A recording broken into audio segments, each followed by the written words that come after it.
We meet again for the Daily Bread Bible study. We are looking at day 35 for Leviticus chapters 22 through 23. In chapter 22, the Lord speaks to Moses about the priests, saying, "No one ritually unclean shall come near the sacred donations of the people. No layperson shall eat of it, because it is holy and set apart for the priests." Again, the priests are the vessels of God made human here, God's hands here on earth. The improper management and interactions will incur the guilt of God, among with potential wrath.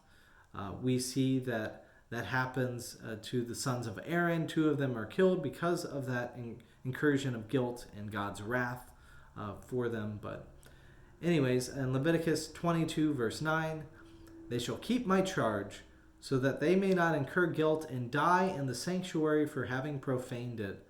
I am the Lord, I sanctify them." That phrase, "I am the Lord, I sanctify them," repeated often. So only unblemished animals shall be offered as sacrifices. In verse 22 of chapter 22, "Anything blind or injured or maimed or having a discharge or an itch or scabs shall not be offered." And then, in repeating a lot what we heard last time, "A limb that is too long or too short, or having its testicle bruised or crushed or torn out." So really this means also no steers, right? No castrated bulls shall be offered there in the temple, which is kind of interesting. In Leviticus 22, verse 28, it says, "But you shall not slaughter from the herd or from the flock an animal with its young on the same day." So there's respect for the way that you want to take away one animal, but you want to make sure that even with the animals that there is some sense of respect for family and relationship. In chapter 23, we get into the appointed festivals, and I'll just kind of go down the list of it. So we see the festivals of the weekly Sabbath, the Passover and the festival of unleavened bread, the offering of the first fruits. The offering of the first fruits, in a lot of ways, is the anticipation of being in the promised land. The festival of weeks, so the day after the seventh Sabbath, or 50 days, which we as Christians like to call Pentecost. So Leviticus 23:21, "On that same day you shall make proclamation, you shall hold a holy convocation."